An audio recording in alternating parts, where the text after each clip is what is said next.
strange and unexpected ways. He was an intruder. He knew that, but he couldn't have left if he tried, and he wouldn't have tried for the world.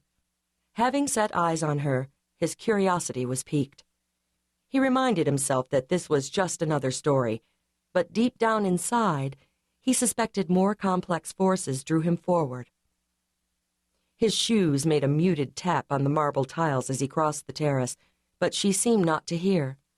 Lost in that tiny world encompassing her baby and her, she neither looked up nor turned. When he was within reaching distance, he stopped. "Mrs. Stone." Her head flew around then, eyes wide and startled. "I'm sorry," he said with an odd gentleness. "I didn't mean to frighten you."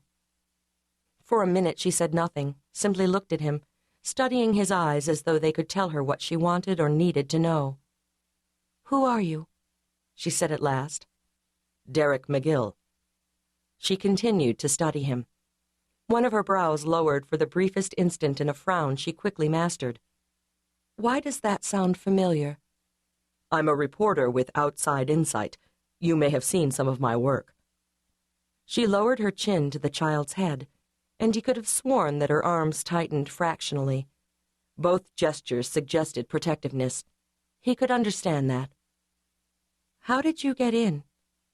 Her voice held wariness, while her eyes held his. Their hold was strong. He'd never seen eyes quite like them, though he doubted it had as much to do with their pale green coloring as with the blend of emotions they betrayed. Among other things, he saw fear, and while he'd have been delighted to see that if he were confronting a bureaucrat with allegations of corruption, he regretted seeing it in Sabrina Stone. So he said without pride, "I tagged along with 3 fellows who were visiting one of the other apartments. That took care of the doorman. Your maid was satisfied when I said that we were old friends and you were expecting me." "That wasn't true." "I know. But I wanted to speak with you. I've tried to call several times. Your husband is protective of your privacy." "You've spoken with him?" Derek caught sight of a small, almost imperceptible tick in the delicate skin beneath her left eye. It was the kind that came from being overtired or overwrought. He suspected that with Sabrina it was the latter. "I haven't spoken with him directly. He never returned my calls, but eventually he left a message that if I tried to reach him again, he'd call the president of the network." A flicker of hardness passed through her eyes, and she nodded. Derek gave a lopsided smile. "He'd do that?" "Yes." She paused. The hardness was gone, replaced by a hint of a plea, though her voice was as soft and controlled as ever. "What do you want?" "Just to talk." His gaze dropped to the child's curls. As he viewed them closer now and from a different angle, he could see that they were more light brown than blonde. "Is he sleeping?" he asked, leaning sideways to see the child's face. One view gave him his answer. The child's large brown eyes were wide open, focused on nothing at all.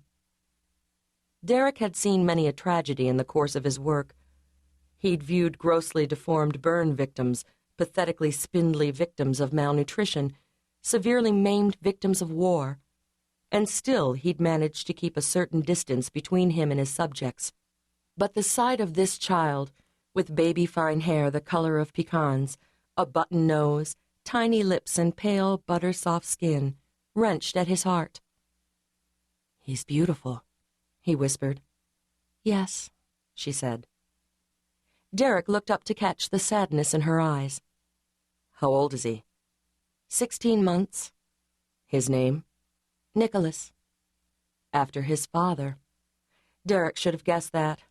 Nicholas Stone had never been known for either modesty or understatement. The man was a winner.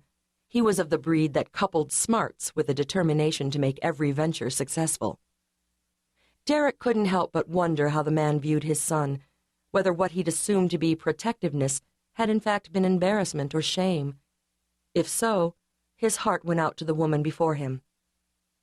His research said that parents of the brain damage suffered unimagined trials, and up close, her face bore testimony to that. Faint smudges were visible beneath her eyes.